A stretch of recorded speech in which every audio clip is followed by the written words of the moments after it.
Pessoal, estamos começando mais um Nossa Prosa, um programa de entrevista, e é sempre um prazer trazer convidados para contar um pouco da história, falar sobre assuntos interessantes com vocês. E hoje eu estou recebendo uma pessoa aqui, gente, que é o cérebro da TV Araguari. É um cara que quem já trabalhou, quem pensa em trabalhar em TV, com certeza já quis trabalhar com ele. Ele, inclusive, que foi o meu elo com a TV Araguari. Então, se essa entrevista não for boa, talvez o programa nem vai para o ar. Mas seja bem-vindo, Paulo Eduardo. Obrigado, meu tio. Fique tranquilo que vai para o ar, vai sim. Vai para o ar, vai pro garantido. Paulo, que prazer te receber aqui.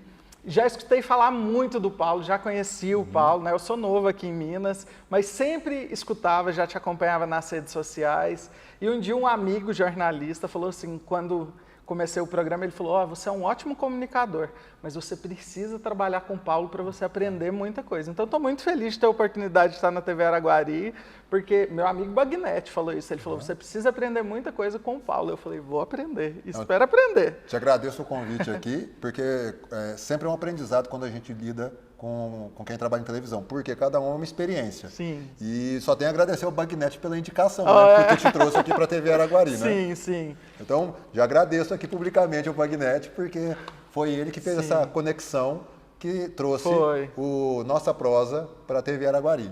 E hoje é uma prosa bem descontraída, mas a gente vai falar sobre assuntos muito interessantes, sobre a história da televisão, como é a importância da televisão e do jornalismo na nossa vida, na vida da sociedade, né? Porque eu sou estudante de jornalismo agora, depois dos 30, resolvi fazer jornalismo, sou apaixonado, né? Mas, Paulo, antes da gente começar a aprofundar esse papo, conta pra gente quem é o Paulo, quantos anos, o que o Paulo faz, quem é o Paulo? Eu sou goiano, né? Como você, conterrâneo também, morador aqui de Minas, adoro Minas, porque é uma terra que recebe muito bem, né? Muito bem, muito bem. Isso. E compartilha aí os mesmos valores que a gente tem em Goiás, né? Como a pamonha, o queijo, o piqui. Sim. Então, sou de Anápolis, em Goiás, tenho 47 anos, 2 filhos, um casal, o Davi e a Lídia, que devem estar nos assistindo agora, né? Se não tiver, vai levar um puxão de orelha, esses meninos, e jornalista. Eu gosto de colocar isso por último, por quê? Porque não é isso que define o Paulo, né? Sim. Porque é algo que é muito presente na vida da gente, o jornalismo, mas o jornalismo, a televisão é feita por pessoas, né? E isso é que faz esse meio ser tão rico e tão relevante no país que a gente está. Com certeza. E, Paulo, você sempre foi uma pessoa comunicativa? Desde criança já tinha essa aptidão, curiosidade de jornalista? Como que era o Paulo até chegar na vida adulta jornalista? Para ser sincero, eu decidi que ia fazer jornalismo na fila da inscrição do vestibular. Tá brincando? Eu estava lá na dúvida, né? Os mais novos não vão saber o que é isso, né? Escrever para o vestibular. A gente ia num banco, na agência bancária, comprava lá o manual do vestibular, pagava uma taxa e estava inscrito no vestibular. Hoje a gente faz tudo pela internet, né? Então, até o vestibular pela internet. A gente tem que fazer uma legenda enorme para explicar para quem é mais novo como é que era a vida antes dos anos 2000, né? E aí, cheguei no último dia da inscrição e que curso eu vou fazer? Eu queria fazer geografia, porque eu me dava muito bem em geografia. E lá estava a descrição, né, no manual de todos os cursos, né? Na fila eu decidi por jornalismo. E prestei vestibular para jornalismo para ciência da computação. Eu era péssimo em matemática, né? Mas entendia a lógica da matemática, mas era péssimo de fórmula, nunca fui muito bom em decorar, então apanhava muito com isso. Acabou que eu passei em 2 vestibulares, né? Ciência da computação e jornalismo, tive que escolher. E aí escolhi pelo mais perto, a faculdade mais perto era jornalismo. Tive a graça de Deus de que entrei no curso e adorei o curso, né? Porque o FG? Foi Federal de Goiás, né? E aí comecei a fazer o curso e tudo deu certo, porque tinha tudo para dar errado, né? Muito bom. Uma roleta russa ali na hora do vestibular. Mas hoje, olhando para trás, pensando no pessoal que está com startup aí, né, com tecnologia, eu penso, podia ter feito ciência da computação, né? Mas eu seria um pouco velho para essa turma que está bombando na internet. Mas a gente precisava que você tivesse feito jornalismo, Paulo.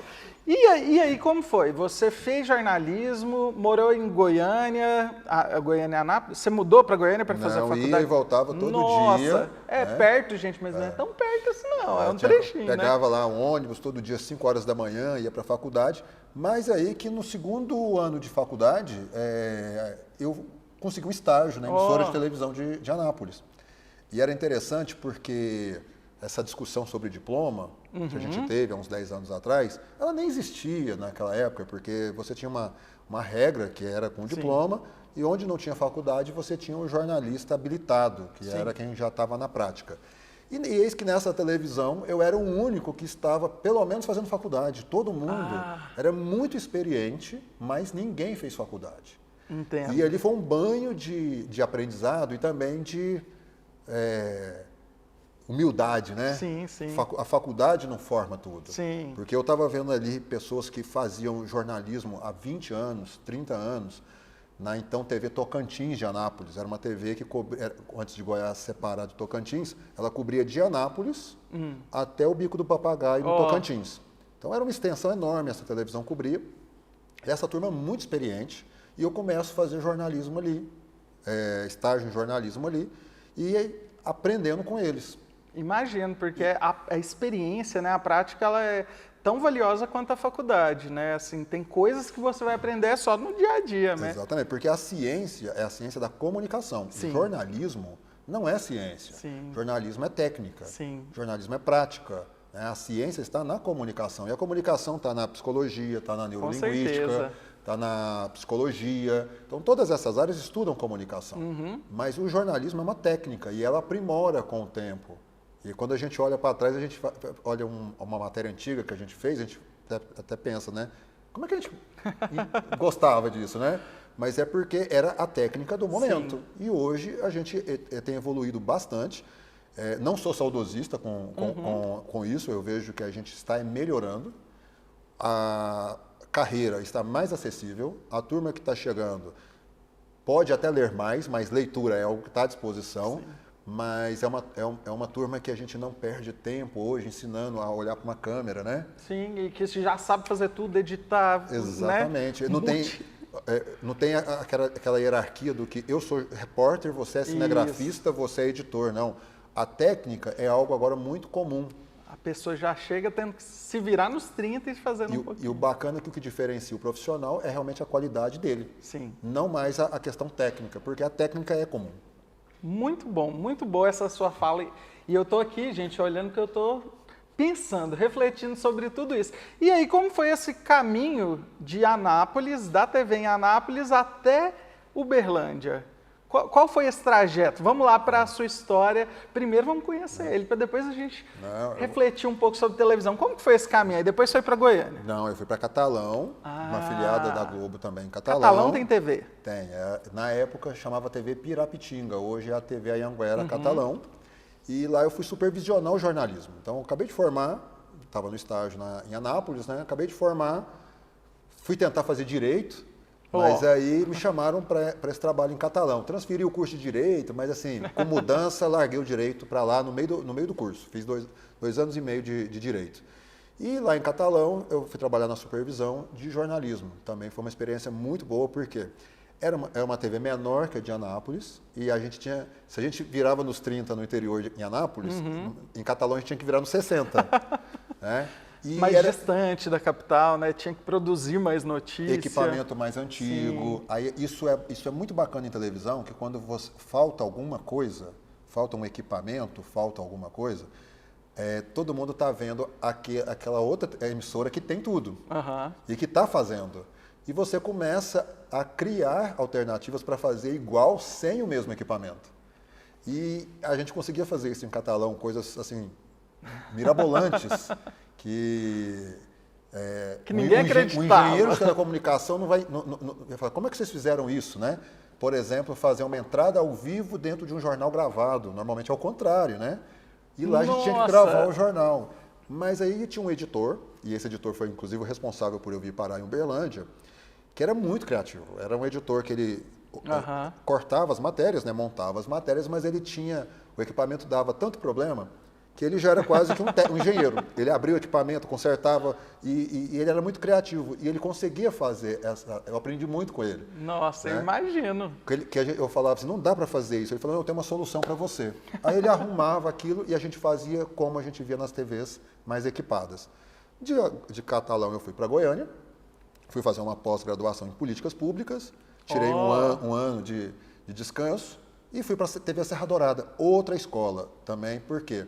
Na TV Serra Dourada do SBT, era um time de 4 produtores para produzir para 9 repórteres. E cada repórter tinha que fazer 3 matérias por dia. Nossa! Então a gente tinha um volume muito grande de produção. Era quase um ritmo industrial. Só que quando você está num ritmo desse, você tem uma coisa que você sabe valorizar, é o colega, né? Sim, com certeza. Então o time era muito coeso. Eu trabalhei com a Márcia, que foi diretora, hoje falecida, mas assim, um ícone do jornalismo em Goiás, de televisão. E ela me deu essa oportunidade lá, eu entrei nesse time, pauleira mesmo, e lá onde a gente separa homens de meninos. Sim, eu imagino. E isso foi um aprendizado. E de Goiânia, aquele colega que eu falei que estava em Catalão, veio para Uberlândia e estava trabalhando na TV Integração. Apareceu uma vaga aqui, ele me indicou.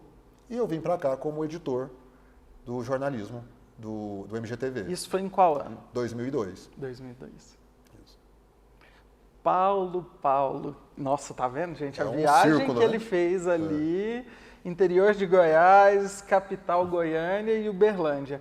E você, dentro do jornalismo, sempre sabia que era televisão? Ou você desbravou o rádio, assessoria de imprensa, essas outras áreas? Eu tive a oportunidade de conciliar, enquanto eu estava em televisão, com um jornal, né? Os falecidos jornais. Isso. Né? Nem citei, mas sim. Não precisamos explicar o que é um jornal ainda não, né?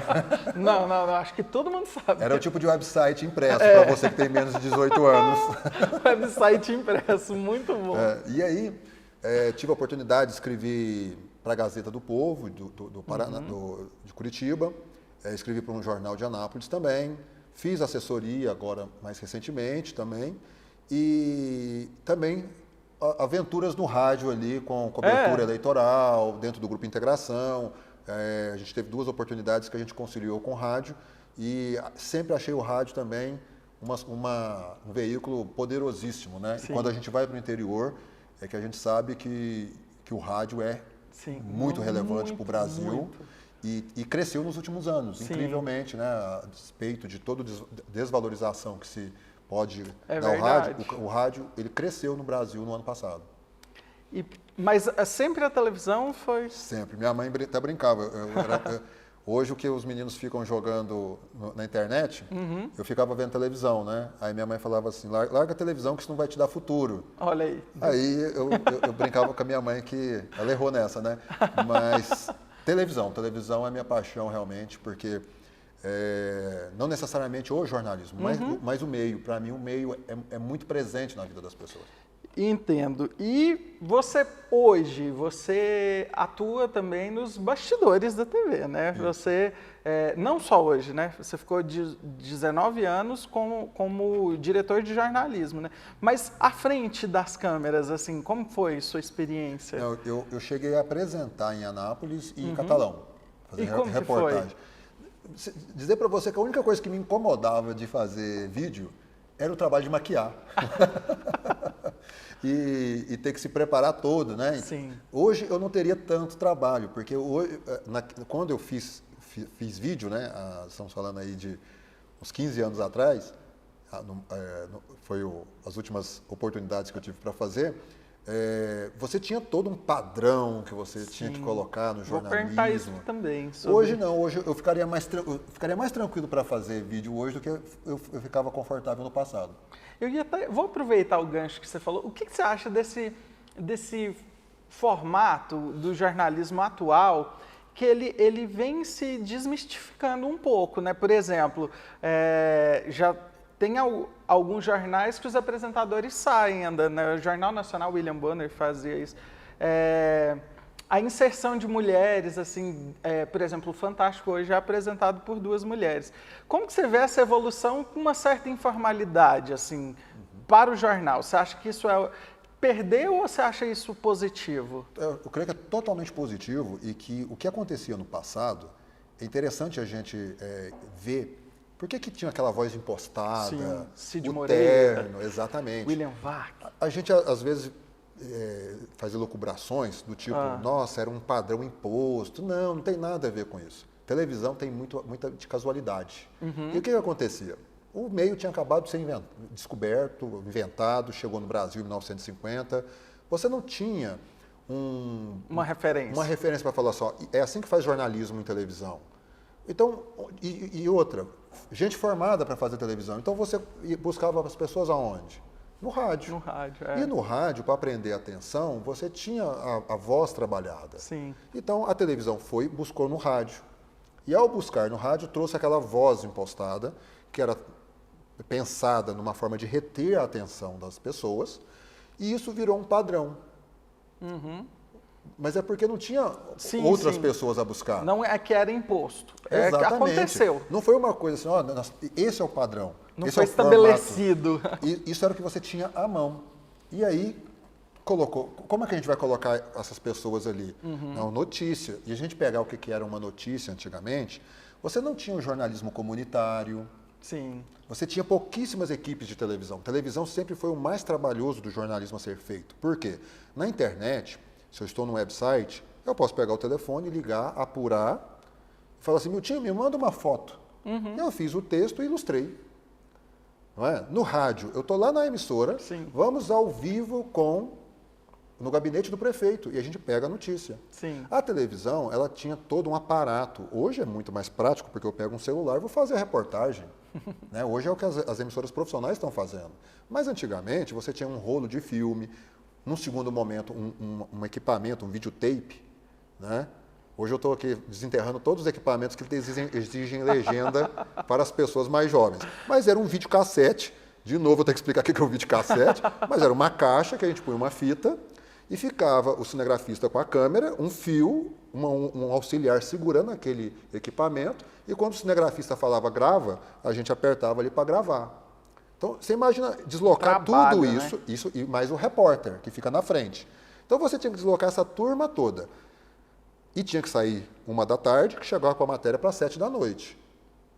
Não tinha no jornalismo a matéria do buraco da rua. Não tinha no jornalismo a matéria do incidente de bairro. O jornalismo de televisão ele era oficial. Era o que era oficial. O que o prefeito disse, o que o Congresso votou. Né? E quando você vai nesses lugares, você vai como? A etiqueta existe terno e gravata. Então, o jornalismo, em 1940, 50, 60, 70 e até meados de 80, ele era um jornalismo que cobria exclusivamente o poder na televisão. Então, você tinha... Era um avião que caía que tirava você de um gabinete, levava você para uma rua. Então, isso fazia todo mundo de terno e gravata com aquela voz impostada. Quando a gente chega hoje, o que a gente tem? A televisão fazendo seus próprios, fazendo suas próprias experiências, falando isso dá certo. Fazer a passagem na rua com a mão no bolso é casual, porque as pessoas ficam com a mão no bolso quando conversam de repente, não é? Ou conversar gesticulando é normal. Né? Então, isso mudou.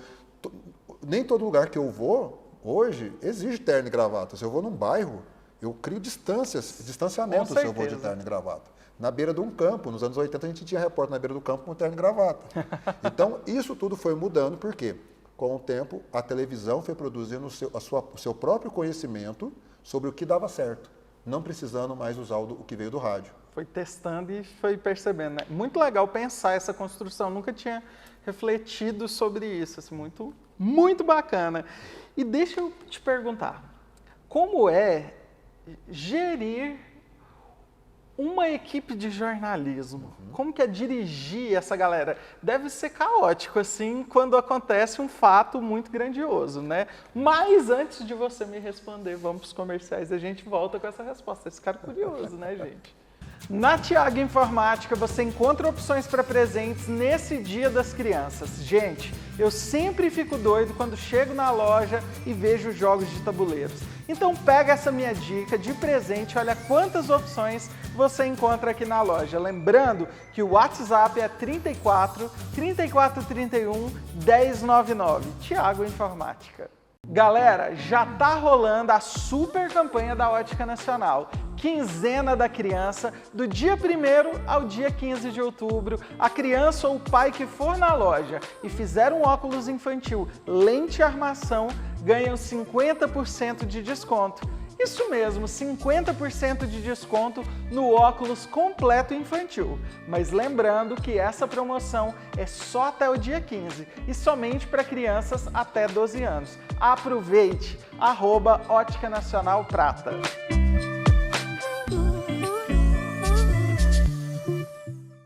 Pessoal, voltamos aqui e agora meu amigo Paulo vai me responder como é dirigir uma redação de jornalismo quando acontece um fato inesperado, grandioso. Como que é esse caos? Olha, só quem já viveu dentro de um hospício vai saber como é que é.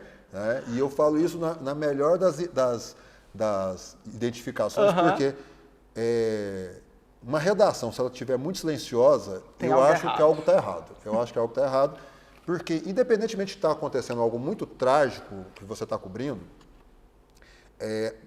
se você está fazendo jornalismo, o interessante é ter pessoas que pensam diferente. Com certeza. Porque se você está lá dando a notícia, ter visões diferentes te dá uma tranquilidade de que você está, pelo menos, abrindo a guarda, né, para que o diferente chegue.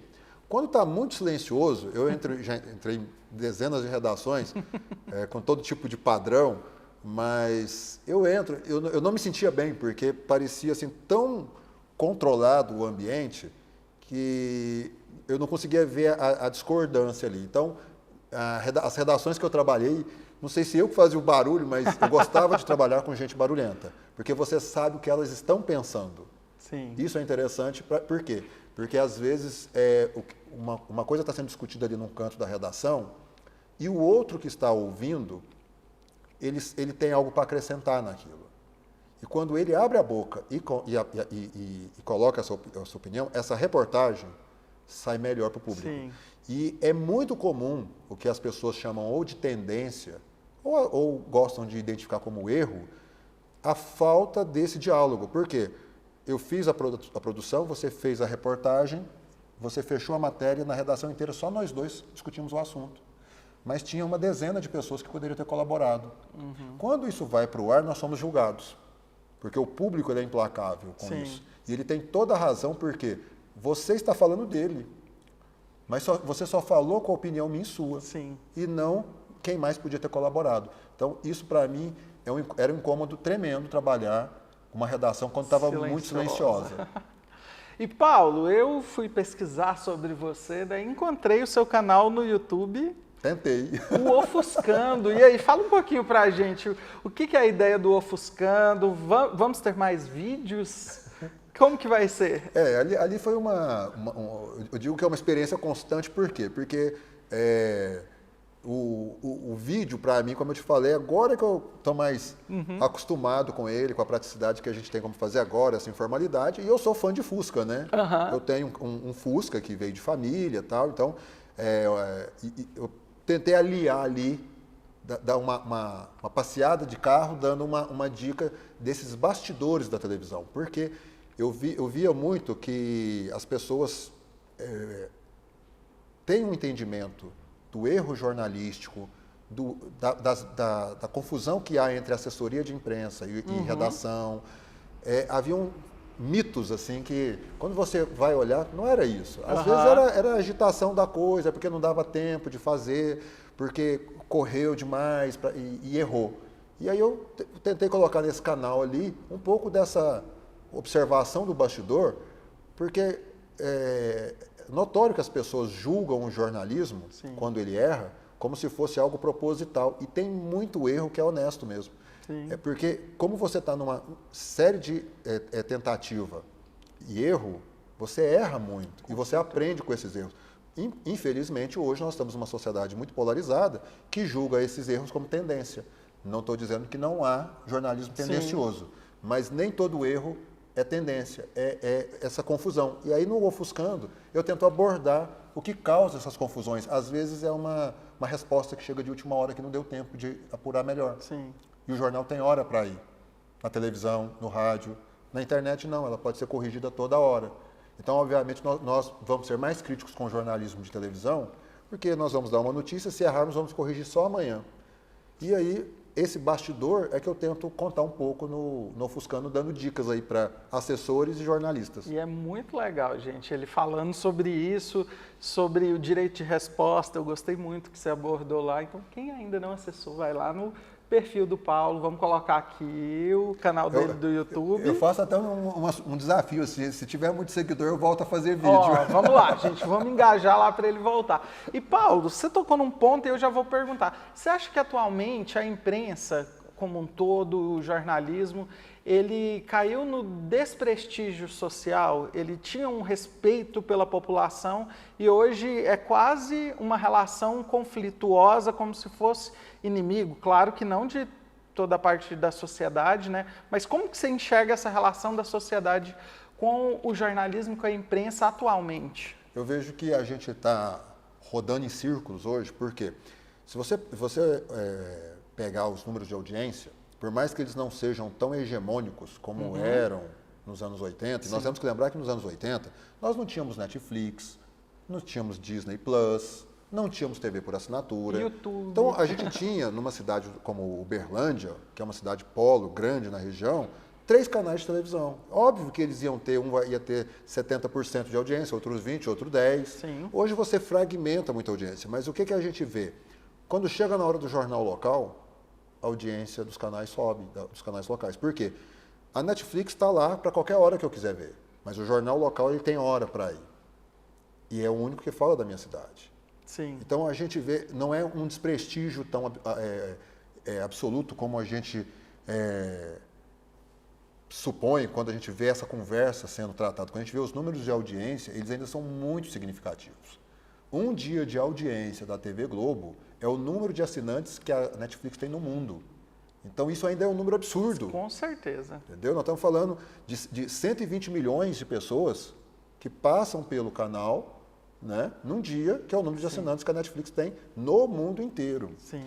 Então, quando a gente fala de desprestígio, eu posso estar criticando, e sempre vai ter que melhorar porque é uma atividade humana, mas não é esse absolutismo que a gente tem que ele caiu. Tanto é que a gente vê, nesse ano, quase não tivemos candidato que criticou a imprensa, né? Sim. Todos que estavam disputando a presidência criticaram a imprensa. Todos desmereceram a maioria, né? Lixo, não vou generalizar, né? TV lixo e aquilo outro. No debate da TV Globo estavam todos comportadíssimos presentes lá. Porque então, sabem a importância. Sabem a importância, porque é um canal de diálogo. Do lado do jornalista, eu faço também uma autocrítica aqui para os meus colegas, né? Nós também temos motivo para melhorar, porque o que eu falei, por exemplo, da redação, do ruído da redação. Temos que ouvir mais, temos que ser mais sensíveis a isso, temos que tomar cuidado que nem tudo, nem sempre é um governo que quer censurar o canal. Sim. Algumas linhas editoriais são altamente autocensuráveis. Então, aquela assim, eu não coloco candidato assim, eu não ouço candidato se ele falar tal coisa. Isso tudo são padrões editoriais que você vai limitando a sua própria atuação. Com certeza. A sociedade está acompanhando isso, está tomando isso como o normal. Daqui a pouco, vamos dizer que a gente tivesse uma mudança absurda, que proibisse tal coisa. Né? A lei eleitoral, por exemplo, é extremamente restritiva no Brasil. Sim. Um canal, por exemplo, de uma cidade não pode ouvir os candidatos a deputado federal e estadual simplesmente porque não dá para dar isonomia para os candidatos. A gente não tem voto distrital. Então, a gente tem uma constituição política de canais de comunicação que vão criando padrões e que a sociedade vai acostumando. E aí o que acontece? Você vai reclamar do que você nunca teve? Então, se amanhã a gente tiver alguma proibição disso, os meus colegas jornalistas não podem reclamar, porque os próprios padrões editoriais deles são extremamente limitantes. né, de ouvir, abrir esse leque para mais gente falar, não vou criar palco para maluco. Não, nenhum maluco foi eleito porque ganhou um palco na televisão. Entendeu? Eles ganharam voto porque tinha eleitor disposto. O veículo de comunicação é meio, ele tem que se portar como meio. Tem uma ideia maluca acontecendo, é bom a gente ficar sabendo. É bom que o jornalismo informe a sociedade sobre isso. Por quê?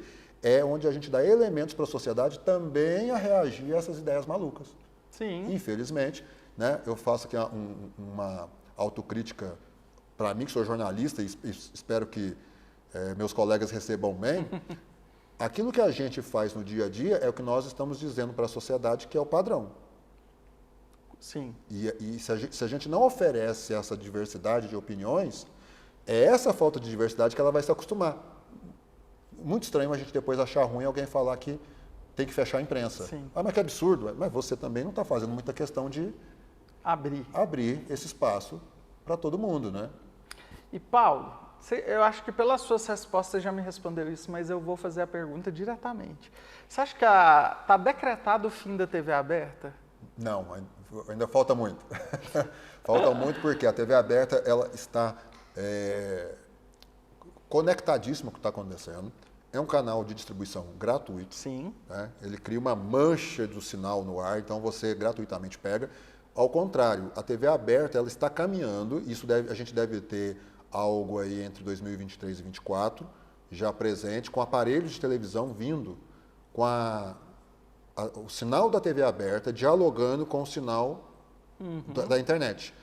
E quem gosta desse assunto, eu sugiro pesquisar, né, o termo Ginga 3.0. Isso é o software da TV digital brasileira e que ele vai permitir você ter, por exemplo, assistindo uma TV aberta, ter uma propaganda direcionada para você. Sim. Pelo seu IP, o Miltinho gosta de determinada coisa. Isso quer dizer que nós vamos estar, você pode estar na sua casa com a mesma televisão ligada na cozinha e na sala. Para quem está na sala vai passar um comercial, para quem está na cozinha vai passar outro. Então, isso a TV aberta está antenada, ela está caminhando e essa tecnologia já existe, ela já foi testada até por canais aqui da região e ela deve vir embutida em quem comprar televisor a partir do ano que vem. Então, o que acontece é que a TV aberta ela vai ser turbinada com aquilo que a internet pode nos entregar, que é uma mídia programática. O que é isso? É um comercial dirigido para aquele perfil de cliente. Entendeu? Então, você gosta de futebol? Eu sei que você gosta de futebol porque eu sei que você está navegando no futebol. Na hora do comercial vai ter uma chamada do futebol para você. Isso é genial, né? Para mim vai ter outro comercial. Isso é muito genial. Eu estava refletindo sobre isso quando eu estava roteirizando aqui a nossa entrevista e eu pensando assim, sobre a importância ainda da TV aberta. Vou dar um exemplo, eu sou professor. Passa algo no Pantanal, hoje, estou pegando Pantanal, que é a novela que está atual. No outro dia, no café da manhã, na sala dos professores, está todo mundo conversando sobre aquilo que todo mundo assistiu no mesmo horário. Agora, se eu chego falando de uma série que o outro não assistiu, porque eu assisto no dia que eu posso a série, eu vou assistir no momento que eu quero. Já impede um pouco esse elo de sociabilização que a TV aberta ela proporciona, porque naquela hora, naquele momento, está todo mundo assistindo aquilo e aquilo se ecoa, né? Depois que encerra. E isso é bacana porque mostra a força da TV brasileira. Sim. E como ela é aberta ao novo, né? A Pantanal, que era uma novela da Manchete, com roteiro dos anos 90. E ele vem agora com aquelas cenas longas, né? No momento que você está ali, qual que é o nosso hábito hoje de consumir mídia? É pegar um Instagram e vai descartando as coisas. Sim. É segundo que a gente fica, ele conta quantos segundos, milésimos de segundo você ficou ali. Nesse mundo que é de passagem tão rápida, a gente liga a televisão e a gente fica preso ali 3 minutos num modão de viola.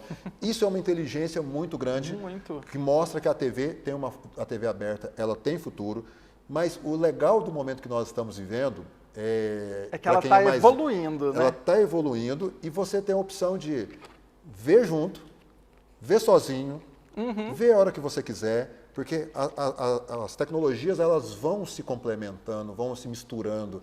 E isso é muito rico, né? Isso é muito bacana, porque você agora tem opção.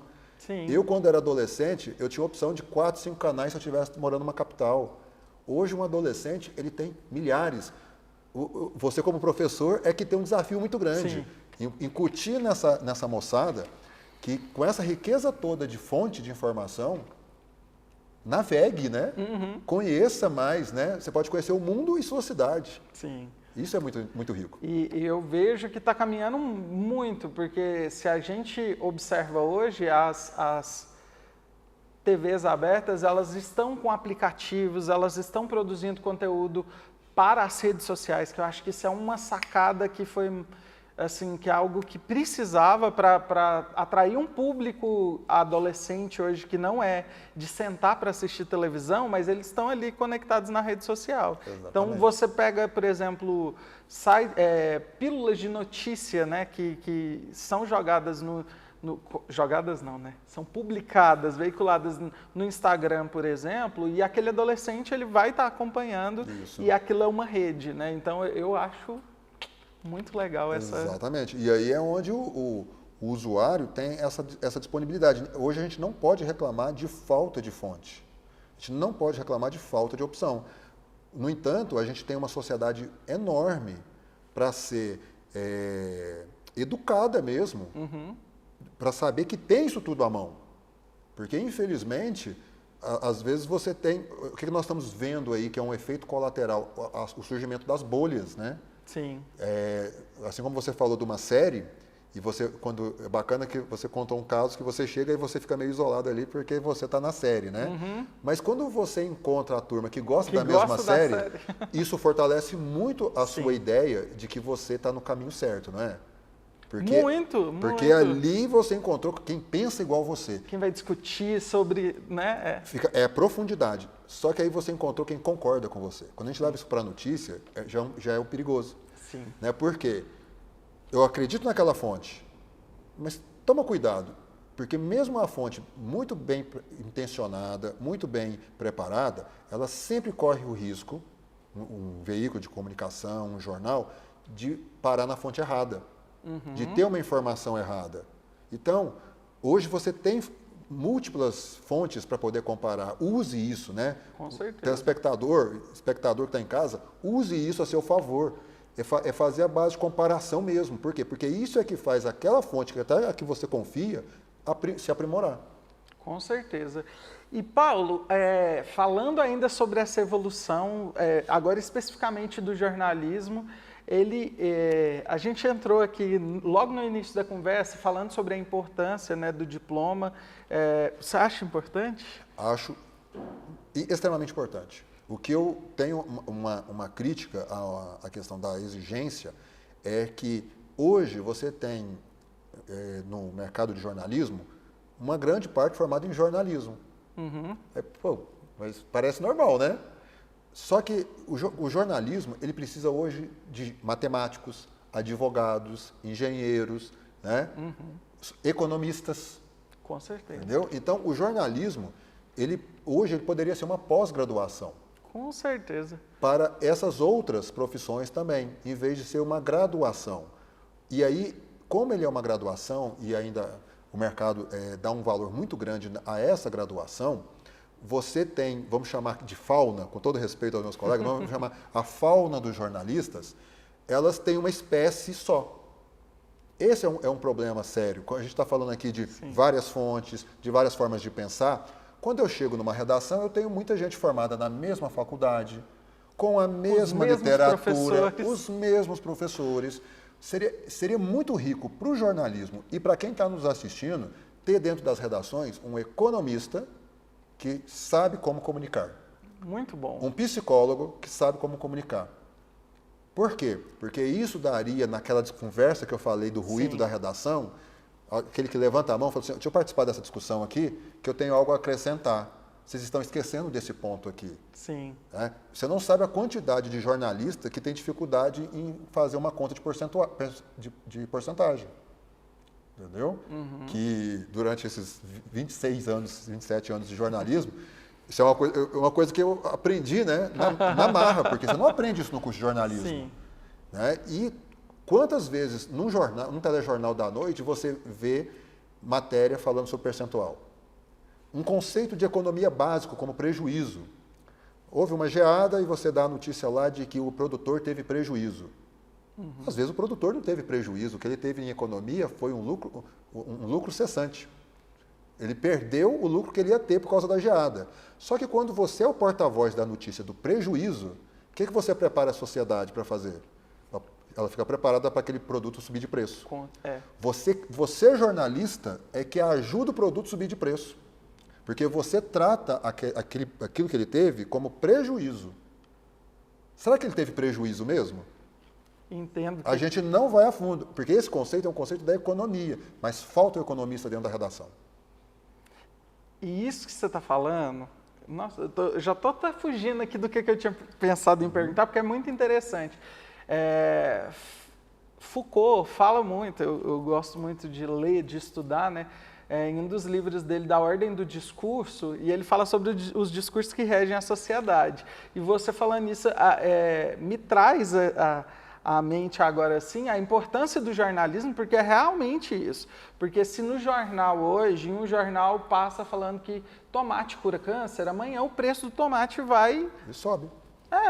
Por quê? Porque a pessoa que está assistindo aquele jornal, ela dá um voto, dá um poder para aquela pessoa que está reproduzindo aquela notícia como detentor daquele saber, né, que ele está reproduzindo. Exatamente. Então é algo muito sério. E eu vejo que o jornalismo, hoje como estudante, né, hoje como comunicador, a gente tem a obrigação de pegar um fato e trazer ele da forma mais simplificada para que todos entendam. Isso. E tem essa importância, né, porque acaba que a gente detém esse poder, né? Quando você fala do Foucault, é interessante porque quando você faz isso, você cria o fato seguinte, não é papel do jornalista criar esse fato, o papel dele é pegar o fato e levar para a sociedade, intermediar. Quando ele faz um uso errado do termo, Sim. ele provoca um outro fato. Vou te dar aqui um outro fato que é perigosíssimo, né? E nós vivemos nos últimos anos um pouco dessa discussão. Falta de pessoas do direito e da sociologia dentro das redações. Por quê? Porque nós, obviamente, dentro das redações temos todo mundo formado em jornalismo. O uso do pensamento de que menores infratores não são punidos. Sim. Entendeu? Esse foi um efeito colateral que eu analiso como provocado pelo Estatuto da Criança dentro do jornalismo televisão e do jornalismo fotográfico. Por quê? Uma coisa que o Estatuto fez para proteger o menor infrator foi que a imagem dele não pode ser usada. Isso é bacana, é pacífico de que é uma coisa correta. Mas nós temos um efeito colateral. Quando eu paro de mostrar o menor infrator preso, né, o que acontece com a sociedade? Ela começa a acreditar, exatamente, a geração que veio depois do Estatuto, ela não sabe que os menores infratores são presos e cumprem uma pena socioeducativa que às vezes é maior do que uma pena para um adulto. Ele fica amarrado na justiça até completar 18 anos. Né?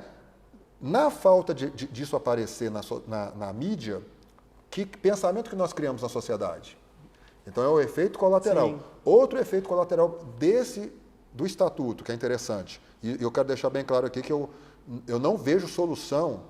Era assim, então você é contra o Estatuto? Não. Eu vejo que a sociedade tinha que discutir mais, aprender mais para entender que até o veículo de comunicação tem dificuldade de noticiar. Sim. Não estou falando que é para noticiar. Qual que é o maior percentual de menores encarcerados? São negros. Você não vai fazer essa discussão, você nunca viu a cor deles, não aparece na foto, a foto é borrada.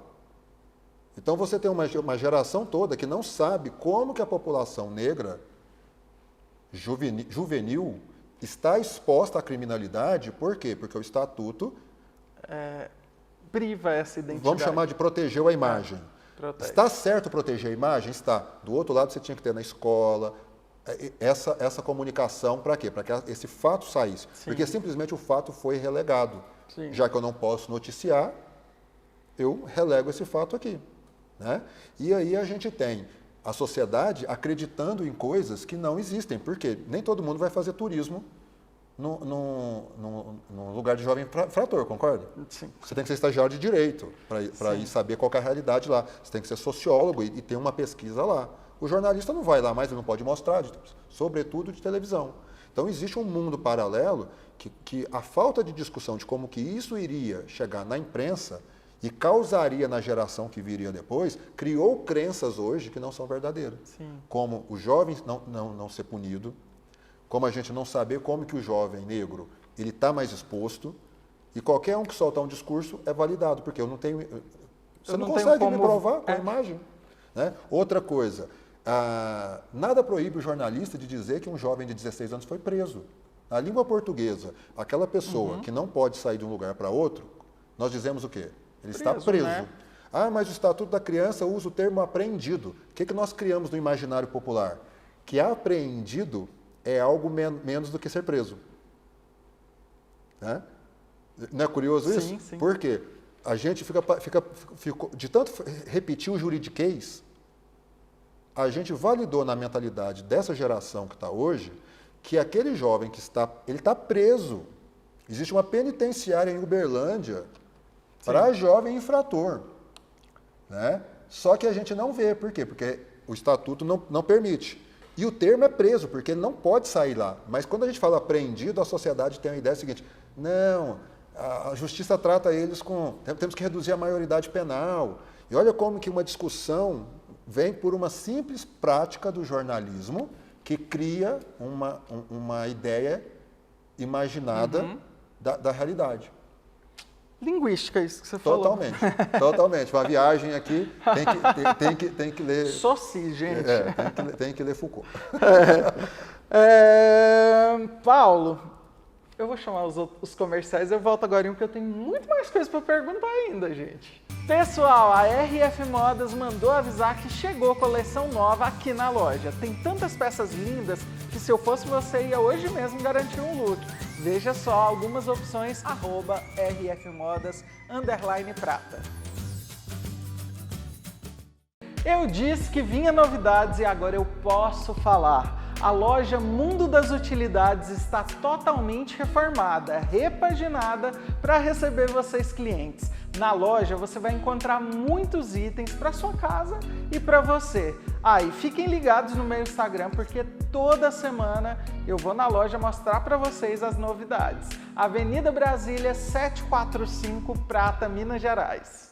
Pessoal, voltamos. Muita coisa boa, né, gente? Que papo legal. Uma aula aqui, né? Nossa, Paulo, eu quero ser seu amigo pra gente sair pra conversar mais ainda. Ir pro boteco. Né? O melhor espaço para arrumar pauta é no boteco. Nossa senhora, vamos, gente, porque tem muito assunto bom. Mas fala pra mim, qual foi a reportagem, o trabalho que mais marcou sua carreira nesse tempo todo, assim? Dizer para você que não foi reportagem. Foi o atendimento de produção da TV Serra Dourada, em Goiânia. Porque era incrível ali como que o público de Goiânia e Redondeza tinha a emissora como quase que um trabalho social. E aí, na produção, as pessoas batiam na porta da televisão. Não foi uma, nem duas, nem três vezes que eu fui à porta para uma ambulância de uma cidade do interior de Goiás com um paciente que não estava conseguindo leito para internar em Goiânia. Entendeu? E você chegar lá e abrir a porta e ver a pessoa doente, isso não soa como o trabalho de um jornalista, né? Sim. Mas essa é a realidade do público. E trabalhar na produção é para mim o trabalho mais gratificante do jornalista, porque na televisão, o produtor é o que lida primeiro com o fato. Porque as pessoas ligam na televisão e uma equipe de reportagem sai correndo. Quando você está na rua, as pessoas te abordam, porque tem um microfone dizendo que você é o repórter. Mas, via de regra, tem muito mais ligação caindo numa redação do que pessoas abordando repórteres na rua. Então, o produtor, ele é o para-raio da notícia. E quando você é o para-raio que a pessoa está ali na porta da emissora, e você tem que fazer, às vezes é quase que uma sessão de terapia. Sim. Às vezes é um encaminhamento mesmo que você consegue, porque não dá tempo de fazer uma matéria. Você tem que achar um assessor que consiga resolver aquele problema Porque o paciente está ali, não é uma questão de vou mostrar para mostrar que é absurdo. Não, a pessoa está ali perdida. Vamos socorrer, né? Vamos socorrer. Né? Larga a reportagem, vamos tentar resolver o problema. Então, para mim, o que mais me deixou na memória esse trabalho de relação da notícia é o atendimento com o público de verdade na porta da emissora. Paulo, você é responsável, né, e foi durante um tempo, e é na TV Araguari também, o responsável por montar, por pensar a grade de uma programação. Digamos que é o Boni. É o Boni. Como que é pensar uma grade e saber que ela vai dar certo? Você segue sempre o mesmo padrão ou você é ousado na montagem de uma grade, aposta em coisas que você pensa assim, vou colocar isso de manhã porque vai dar certo, ou não? Você sempre segue um padrão que deu certo e vai até o fim? Olha, na TV aberta, a gente tinha um padrão porque eu estava trabalhando numa afiliada que tinha ali chamamos de trilho de programação. O que é o trilho de programação? Com o tempo, você vai vendo o comportamento da sociedade. Tem muito de sociologia nessa análise, Sim. né? Então, por que a gente tem jornal na hora do almoço? Porque as pessoas vão para casa ainda, né? Mas eu sinto falta da TV Globinho. Sua geração faz... Eu sinto falta da Xuxa. Da Angélica. Cadê a programação para as crianças, Paulo? Pois é. Então, quando a gente foi fazer da TV Araguari, o que a gente aproveitou? Quando o Wilson, o Diogo e o Jean, Rafael nos chamou para... Você está no mercado, a gente está querendo fazer uma televisão, nós temos um canal de internet e temos ali um espaço para colocar um canal de televisão. O que a gente coloca? Não, vamos olhar o que a cidade está carente. A primeira coisa que a gente sabe é um jornal local. Por quê? A cidade tem que se ver pelo olhar de outras cidades. Sim. Isso se repete em 9 em cada 10 cidades do Brasil. Só 10% das cidades do Brasil tem uma emissora de televisão local. Isso quer dizer que 90% das cidades, não é da população, eles veem um jornal de uma cidade vizinha, qualquer. Então, primeiro foi o jornal. Segundo, nós pensamos o quê? Na TV Globinho, né? Pessoal, o que está faltando? Mel! O que está faltando para as pessoas que não têm como assinar uma TV paga e tudo mais? Um programa infantil. E aí nós fomos procurando todos esses nichos de conteúdo e as pessoas foram aparecendo. Isso foi muito legal. Araguari tem uma riqueza tremenda. E nós formamos uma grade de 10h30 da manhã até quase meia-noite, né? Bem diversificado. Só com araguarinos. E agora a gente está abrindo, né? Por quê? Foi muito bacana que agora chegou Prata. Chegou, né? Prata Barra Uberlândia. Prata Barra Uberlândia. Estamos abertos a outros programas também. Por quê? Porque ali o que a gente está fazendo é uma grande experiência mesmo. E ali a gente vai aprender, como houve também ao longo do tempo com outros canais, o jornal começa mais cedo, começa mais tarde, a sociedade vai mudando. Sim. Vovó chamava a novela de novela das 8. Das 8. Agora a novela das 9, porque a legislação mudou e determinadas coisas que tem na novela das 9 não pode passar naquele horário. TV Globinho sumiu da grade aberta, por quê? A legislação mudou, você não pode vender produto. Eu achava que era questão comercial mesmo, de anunciantes. É comercial por quê? Porque você tem uma legislação muito mais rígida para a TV aberta do que para a TV a cabo. Tá. Então a TV aberta, você não pode fazer um anúncio para a criança. Ah, é? Você tem que conversar com o pai da criança. Entendeu? Então, como o pai da criança não está sentado ali, ele está... Imagina-se que durante a manhã, os pais estão fazendo coisa, enquanto a criança está ali vendo televisão.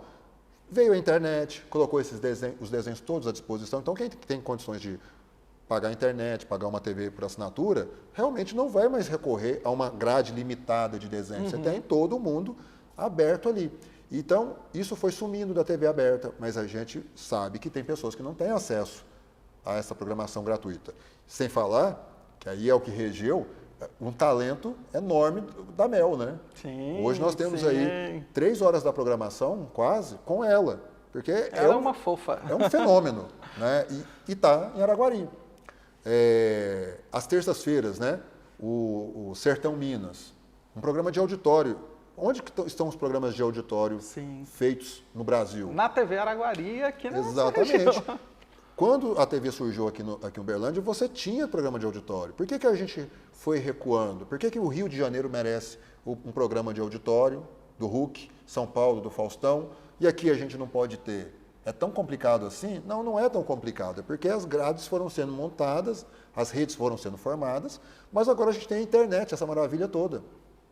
Né? E a gente pode ver um canal de televisão via internet na minha TV grande. Então nós fomos procurando esses talentos, a Natânia, a Nubiana, né? Você, a Mônica, todo mundo foi chegando e a gente foi formando essa grade, vendo assim, o Anderson, né, com TV Show, Sim. onde fica melhor, né? E vamos colocando, pode mudar? Claro que pode mudar. O bacana é que pela internet a gente vê onde que está a audiência ali para poder acertar os ponteiros. Sim. É uma coisa viva. E é muita responsabilidade você, quando monta essa grade, tanto na TV aberta quanto agora, dá um medo de errar? Tipo, nossa, eu acho que assim dá certo, ou não. Tem um padrão que não tem erro.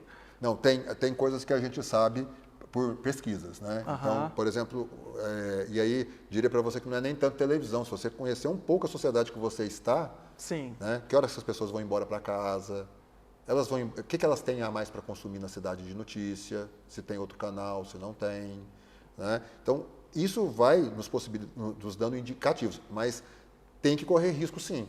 Você tem que correr risco, ver o que dá certo. Você é ousado assim nas suas tentativas, nas coisas que você faz? Não, eu gosto de arriscar, de experimentar. Porque quando você experimenta, e com a internet, com a Zap, as pessoas respondem muito rápido. Antigamente você não tinha essa resposta. Você esperava, por exemplo, no interior, meses para chegar a uma pesquisa de audiência. Sim. Hoje você tem como testar logo. E aí, arrepender e fazer errado. E aí foi assim, por exemplo, na integração surgiu o Bem Viver. Era um quadro chamado MGTV Responde, e dava tanto resultado as pessoas ligarem, numa época que você tinha uma dificuldade tremenda de ter acesso a um bom especialista de saúde, que saiu um quadro, virou um programa. O Tô Indo era um quadro do MGTV, que a Ana Maria Braga adorava usar, com Marcelo Honorato, de Tuiutaba, né? Até um abraço para ele, deve estar nos assistindo, passando na Ana Maria Braga, os quadros do MGTV. Deu tão certo que virou um programa na televisão. Sim. Então a gente tem ali a Mel, que veio do Instagram, você que estava no YouTube, continua no YouTube e pode estar na televisão também. Sim. Tem que arriscar e ver o que dá certo nessa grade que a gente vai colocando ali, um hábito para as pessoas consumirem. E você já teve uma surpresa muito grande, assim, tipo, de fazer uma grade ou apostar em uma programação. Lá você que bate o martelo também, e na Araguari também, tipo, vai ter esse programa. Não, lá a gente é bem democrático mesmo. Wilson, Diogo, Rafael, Jean, a gente chama, mostra, todo mundo está antenado, procurando programas, entendeu? E você dá muito pitaco, assim? Muito, bastante. Tipo, ó, não tá legal. Você vai falar para mim depois também, né? Sim, vamos falar. Ai, meu Deus, quando terminar o programa, a gente conversa. Ai, meu Deus, gente, vamos lá. Qual que é o futuro do jornalismo?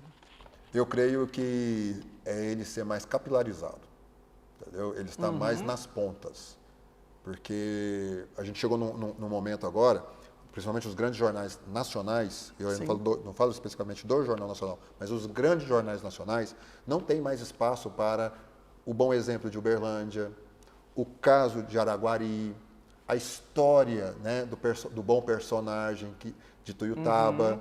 Então, por quê? Hoje nós estamos tomados pela política. E quando eu pego a política, se você tem gente de São Paulo, Rio, Brasília e algumas outras capitais ali, você fecha um jornal de porte nacional. Mas onde que está faltando a visibilidade, né? A identificação, a representatividade? É eu ver o local. E aquele aparelhinho pequenininho que a gente carrega no bolso, hoje permitiu todo mundo ser um repórter. Permitiu a gente fazer TVs num custo mais baixo para o interior. E a gente tem um interior enorme que não tem jornalismo, não tem televisão. Então, onde que está o grande mercado? Está desbravar esse sertão. Seria uma coparticipação do público? Sim, porque a gente tem... Se você pegar um jornal popular qualquer, desafio o público a fazer isso, começa a contar quantas matérias estão ali, que é o acidente do trânsito, o buraco da rua, que não foi uma equipe de jornalismo que saiu e foi lá mostrar, mas chegou... A imagem, a foto, né? Do público. O público está participando. Então, você gosta dessa participação do telespectador na programação? E porque isso, ao mesmo tempo que cria a programação, faz ela ser identificada com o público. e já comunica para o público o seguinte, você tem espaço aqui. E o público participa. Então, vira uma retroalimentação que você começa a ter pessoas fazendo, também te vigiando, porque elas estão o seguinte, ué, peraí, eu mandei também essa notícia, eu estou colaborando. E aí faz um jornalismo diferente. Então, eu vejo que o futuro da televisão está em capilarizar, ir para o sertão e ouvir mais o público. Telespectador, né? Pessoal, eu vou para um comercial e eu volto com a melhor parte desse programa, o Eu Nunca. O mês de outubro é inteirinho para as crianças e claro que a Eletromóveis pensou em tudo para você presentear os pequenos. Veja só essas ofertas. Boneca My Little Sorvetinho, R$ 84,90 ou 10 vezes de R$ 8,90. Snow Machine, carro de controle da Frozen, R$ 69,90. Boneco Patrulha Canina, R$ 84,90. Bicicleta Antonella Aro 12, R$ 279,90. Jogo Banco Imobiliário, R$ 179,90. E você acha que acabou? Nada disso. Veja agora mais opções que a loja traz para você.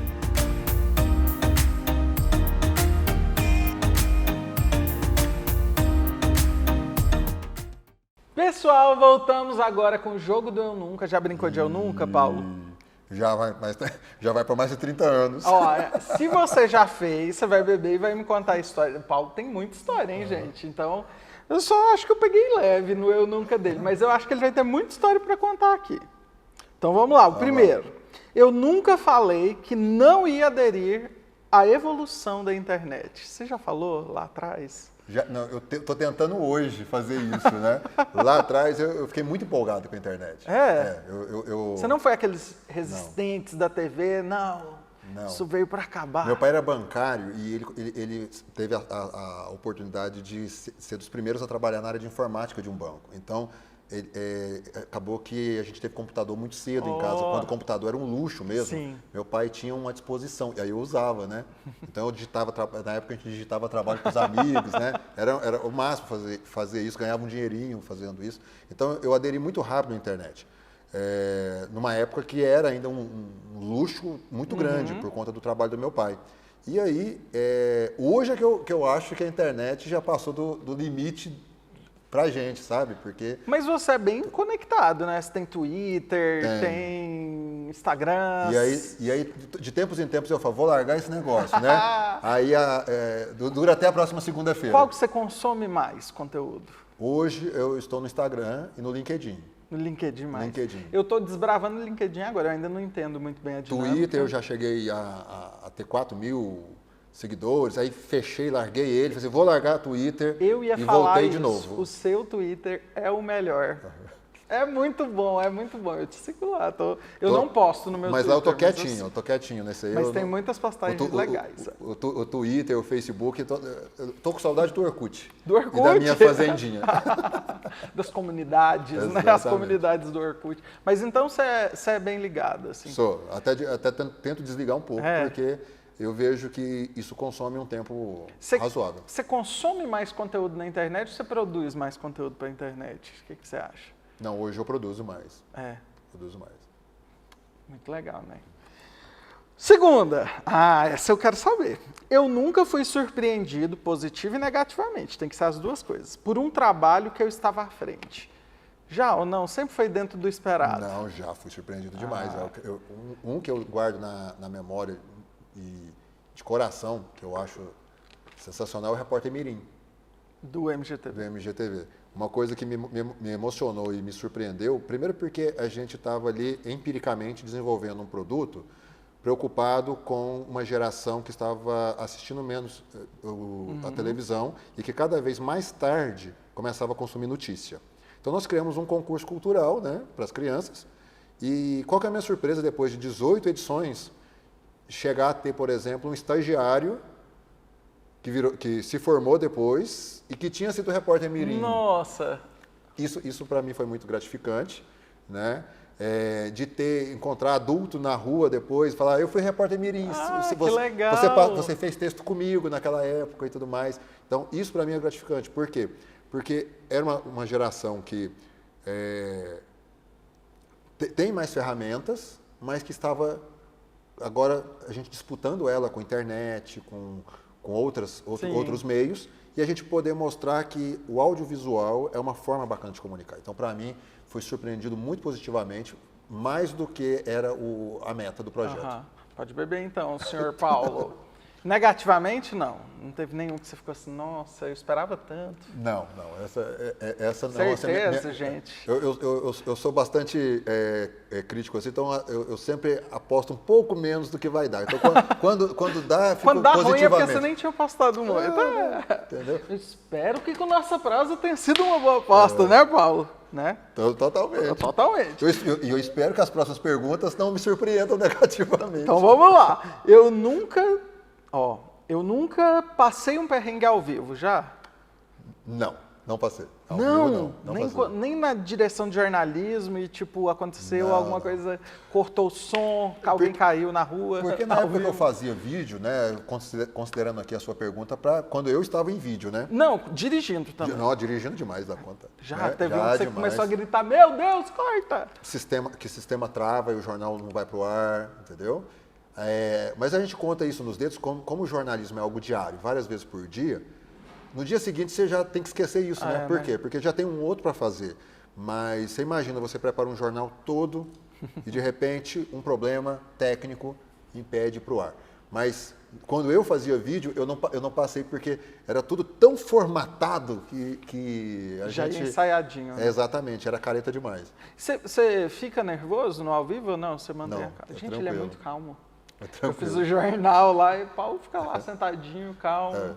A gente vai esfolando. Já acostumou com a adrenalina assim, do ao vivo? Exatamente. O que dá muita adrenalina hoje, numa redação, é quando você tem um factual muito de peso. E aí, infelizmente, eu tenho que ser claro com os telespectadores, é o tipo de notícia que a gente normalmente nem comemora para dar. E nem vai comemorar para dar, por quê? Porque é o tipo de coisa que você entra numa cobertura, você tem muita chance de errar porque as coisas estão acontecendo, você sabe que está num fato ali que envolve muita gente, um peso enorme, de uma queda de um avião, uma torre gêmea, uma facada de um presidenciável num calçadão. Primeira emissora que estava com a notícia foi a TV Integração, porque Juiz de Fora, quem cobre era a Integração. Tudo isso, não dá, você não pensa depois o seguinte, nossa, deu tudo certo, porque no final, aquilo é errado. É o errado que está acontecendo e você está cobrindo e aí você não cansa, você fica ligado. Eu lembro, por exemplo, da final da Copa do Mundo e a morte do Chico Xavier. Aconteceu junto. Nossa! Então, naquele momento foram 72 horas sem dormir. Porque, no caso da TV Integração, a gente saiu da cobertura da Copa do Mundo, a comemoração, e já entrou 10 horas da noite começando a cobrir a morte dele. E aí nós fomos fazer especial, Globo Repórter, cobertura para todos os jornais de rede. Então você fica um pouco anestesiado porque você sabe que está todo mundo esperando a próxima notícia. Paulo, na sua casa você consome muita TV também? Consumo. Não dá uma enjoadinha, tipo, não, estou cansado. Não, aí eu faço igual você. A gente tem que ver uma série, ver um documental. Eu gosto muito de ver música, clipe, né? Infelizmente, hoje os clipes não são tão bacanas como era quando eu era mais jovem. Você já viu meus clipes? Depois eu vou te mandar. Então, eu vou te mandar meus clipes. Hoje está faltando isso, essa linguagem do clipe. História, né? Exato. Não tem essa cinematografia que a gente tinha nos anos 90. Eu ia perguntar alguma coisa, mas vamos seguir aqui.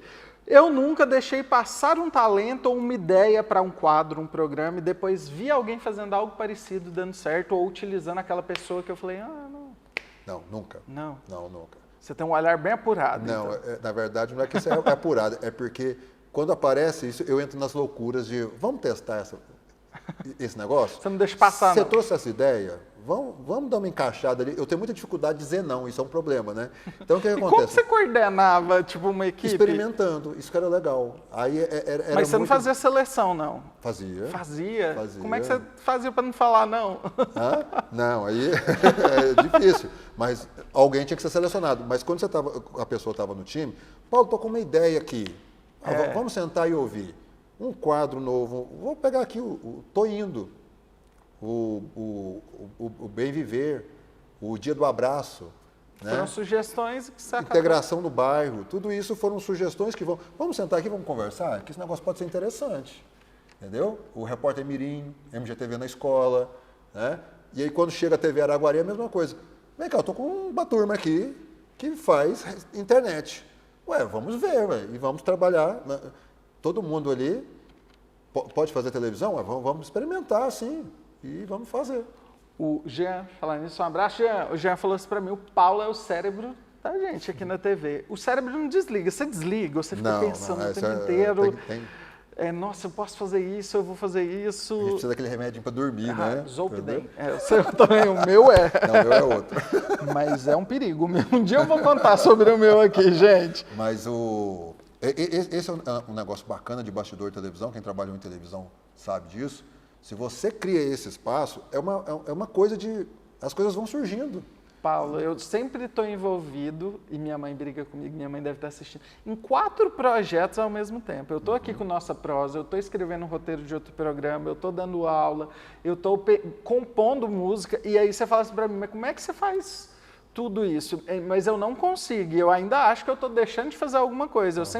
Eu gosto disso, eu gosto dessa... Eu imagino que a gente que mexe com comunicação é um pouco assim, né? Exatamente. Eu passo, eu tenho uma ideia, eu vou escrever. E você vê o potencial daquela ideia, e você fala, vamos testar. Se você tem um canal à disposição, e eu tive o privilégio de ter uma equipe muito grande na integração, uma equipe muito doida na TV Araguari, né? Então, isso é um privilégio, por quê? Vamos experimentar,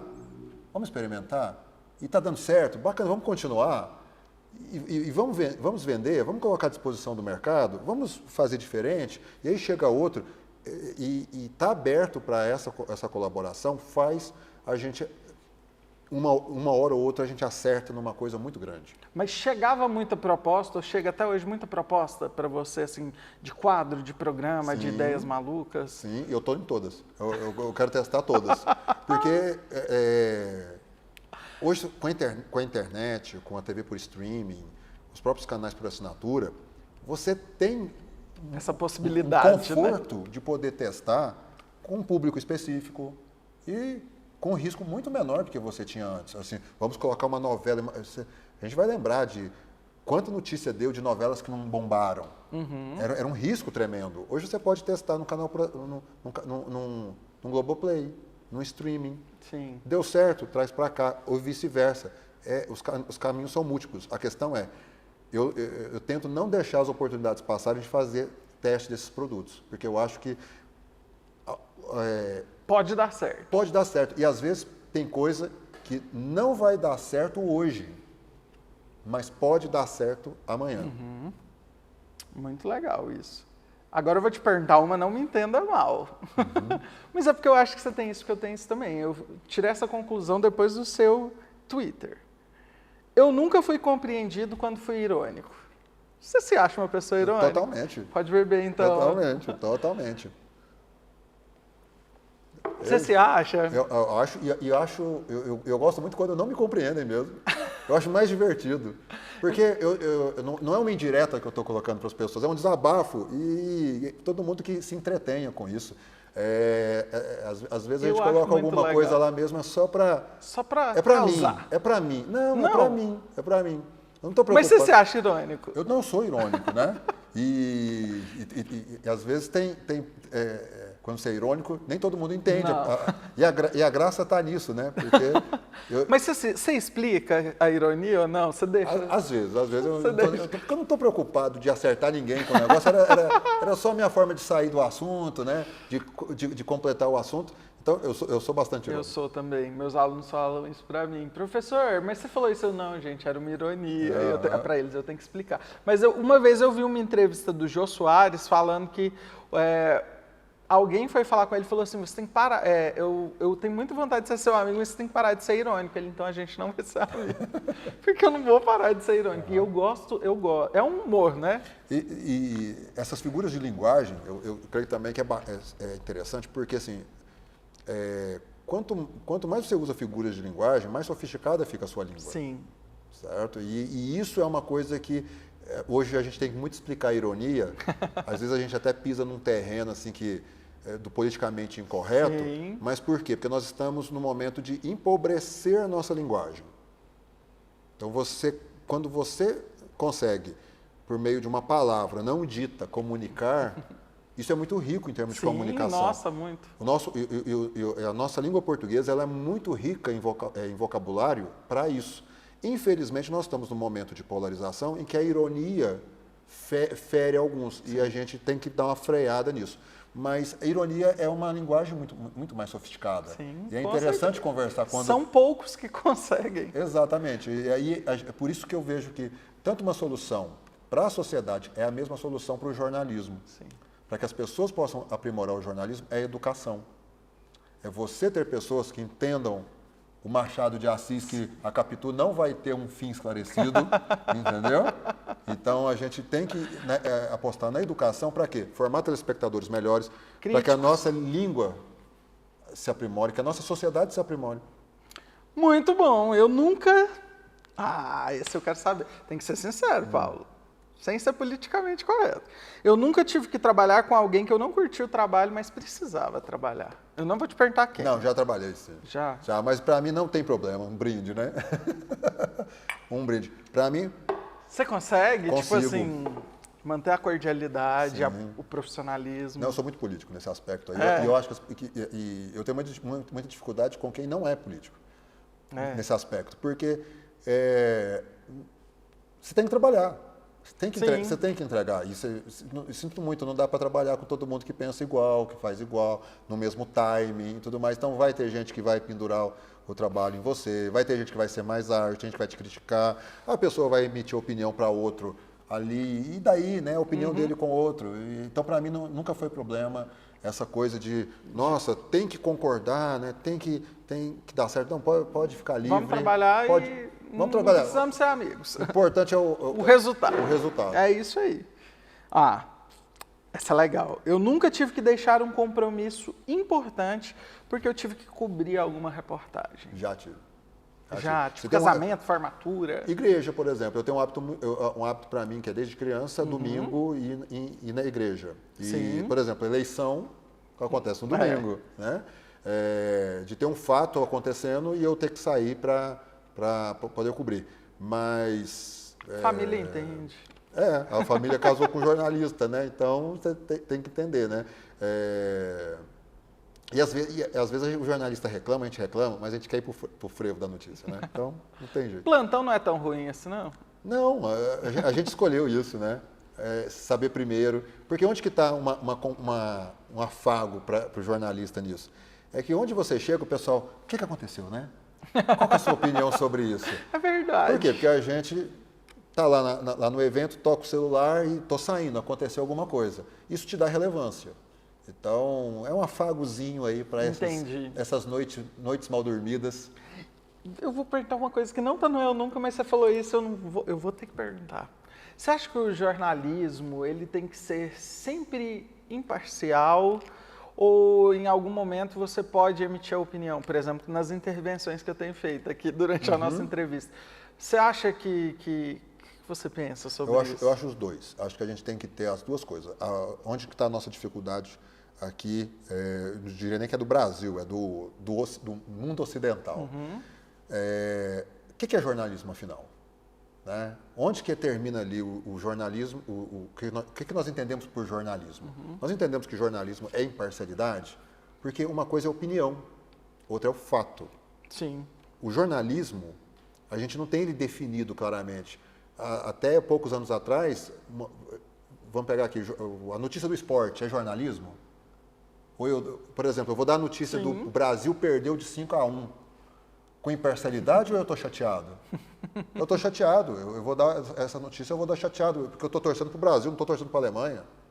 Né? Então, cadê a sua imparcialidade? Porque isso não é necessariamente o que nós chamamos de jornalismo. Ali nós estamos na torcida de um país. Agora, eu vou fazer a reportagem para o jornal e vou dar o destaque para a Alemanha, que deu a Alemanha, eu tô pensando, não vai. A Alemanha abriu o jornal assim, os alemães comemoram para ser imparcial? Não. Então a gente tem que separar o seguinte, aqui eu estou dando fato, que é o que eu consegui apurar, com o máximo possível de fontes. E é um erro dizer que a gente tem que ouvir os dois lados. Porque hoje as histórias têm 3, 5, 10, 15 lados. É verdade. Entendeu? Então a gente tem que ouvir vários lados. Então, isso é o fato. Na sequência, entra alguém e diz, isso mostra que... Eu já estou entrando na opinião. Na opinião. Vou deixar de dar isso? Não, a gente tem que ter uma sociedade preparada para consumir o seguinte, olha, ali foi o fato, aqui ele está entrando na opinião. Aqui ele trouxe um economista, é a opinião do economista. Ou o jornalista, que é um crítico do assunto, ele está dando opinião. Uma crônica no jornal. Qualquer crônica é opinativa. Sim. Então, só que a gente perdeu aquele formato da crônica escrita e a gente empobreceu o consumo da notícia. Então, o que a gente começa a ver? Não, isso é opinativo e a gente não consegue separar. De forma bem didática, bem simplória, eu vejo que os meus colegas jornalistas deviam dar a notícia e na hora que começasse a opinião, ter escrito aqui do lado assim, ó, opinião. Só para começar a acostumar a população, é o seguinte, aqui é fato, aqui é opinião. Sim. Entendeu? Muito. Literalmente desenhar. Né? Com o tempo, você vai sofisticando o público para ele entender, opa, ó, ele falou eu acho a opinião dele. Olha, ele falou... Acredito, é a opinião dele. Isso não desmerece a matéria que veio antes, que ele tentou ouvir todos os lados ali possível. Então, isso, se a gente lida dessa forma, a gente vai tirando muitas coisas do jornalismo que são importantes para a gente. Sim. Né? Que é a opinião, a leitura de quem estava lá, de quem estudou mais do assunto, só para não ter opinião nenhuma. Porque, no final das contas, é a opinião de quem foi lá no local ver o que ele viu. Se eu estou vendo aqui, não estou vendo aqui, ó, eu só peguei... Toda comunicação, ela tem um lado. Exatamente. Neutro, só sabonete, estou brincando. Exatamente. E aí, para ela enriquecer, qual que é a solução? Colocar o máximo possível de gente para contar a sua versão da história. Mas isso é legal porque até como entrevistador, enquanto entrevistador, eu sempre que eu vou entrevistar, né, são pessoas diferentes, esporte, jornalista, cantor. Hoje mesmo eu falo com o Gustavo, não sei qual o tom da entrevista com o Paulo, eu posso fazer uma pegada mais que eu faço, informal ou algo mais formal, porque acaba que esse posicionamento e o tom que você dá é uma forma de você se posicionar também, né? Isso. É muito legal. Então... E aí a gente tem que se perguntar o seguinte, qual que é a expectativa do público quando liga no Nossa Prosa para ver o Milton? Será que ele quer uma isenção total ou ele está assistindo porque ele gosta do jeito que o Milton lida, né? A opinião do Milton sobre os assuntos que ele entrevista? Então, esse tipo de coisa confunde na sociedade. Porque o que é jornalismo, afinal? Volto para a pergunta inicial. O que a gente diz que é jornalismo? Opinião é jornalismo? Esporte cobrir o esporte é jornalismo? Uma notícia sobre arte, né? Como que eu vou falar sobre arte? Sem emitir uma opinião. Sem emitir uma opinião. Ela é boa ou ela é ruim? Por que você está dando essa notícia aí? Porque ela não tem um valor palpável. É uma opinião que nós temos sobre ela. Genial. Eu nunca tive um período de total ócio improdutivo, assim que você fala, meu Deus, teve? Eu tive esse privilégio de ter esse período, eu comprei uma moto, né? Aí fui fazer... Motoqueiro, gente. Aí fui fazer uma pós-graduação, tirei um ano, a barba ficou desse tamanho aqui. Foi? Foi, aí... Tem tempo? Tem. Isso foi em 2001, antes de vir para cá. E aí foi um momento que aí eu fui fazer trabalho social, né? Aprendi a cortar cabelo para e fazer atendimento em comunidade. Tá vendo? Vocês não sabiam sobre o Paulo, gente. Só você cortar cabelo. É um dos cursos mais úteis que eu já fiz para cortar cabelo, para quem tem 2 crianças. É verdade. Entendeu? Vocês não sabem o preço que é um corte de cabelo de uma criança. É verdade. Então, economizei muito com esse conhecimento. Mas você tem os períodos, assim, de ócio improdutivo que você fala, não, eu não quero fazer nada, eu não quero pensar, eu não quero produzir nesse momento. Não, eu não consigo ficar quieto, então eu vou pensar, eu vou mexer com jardim, mexer com consertar carro, com meus cachorros ali, dar uma volta. Então, ficar parado eu não dou conta, não. Tá certo. Última pergunta do Eu Nunca. Ufa! Tá vendo que foi leve, foi de boa? Eu nunca participaria ou produziria um reality show. Não, eu faria. Você participaria? Participaria. Sério? E produziria. TV e aí fica aí aquela coisa das ideias malucas, né? Vamos fazer, Ninguém Paulo. ainda fez um reality show regional. Vamos fazer entendeu? um reality. Porque você só tem reality show com celebridades nacionais, né? Fazer um reality show do Cerrado. Vamos, Seria Paulo. legal? Nossa, meu sonho é apresentar um Outra reality, coisa que eu acho gente. muito bacana, né? Uma ideia maluca que você já deu. Fazer um reality show com político. Nossa. Né? Não seria legal? Como? Colocar eles num lugar e ver o que dá. Fazer um quiz sobre leis, para ver quem sabe. Exato. Ninguém fez isso ainda. Pode dar muito resultado, né? Você imagina um monte de gente de ideologia diferente num lugar só, tendo que se entender. Se tiver votação para eliminação, voto terá. Exatamente. Gente, foi muito bom, Paulo. Eu quero te agradecer. Que honra! Obrigadão. Que aula, né, gente? Não, você foi muito além do que eu estava esperando. Tenho certeza que todo mundo que nos assistiu aqui ficou fascinado assim, com o seu conhecimento, com a sua experiência. E para mim é um privilégio mesmo. Que honra, né, gente, entrevistar o Paulo. Eu que te agradeço, porque é uma honra estar aqui também com você. Uma grande descoberta aqui da TV da região e que a gente tem aí vida longa com conteúdo local para esse público todo aí que precisa se ver na televisão. Tem muita prosa boa vindo aí. Eu espero todo mundo no nosso próximo programa.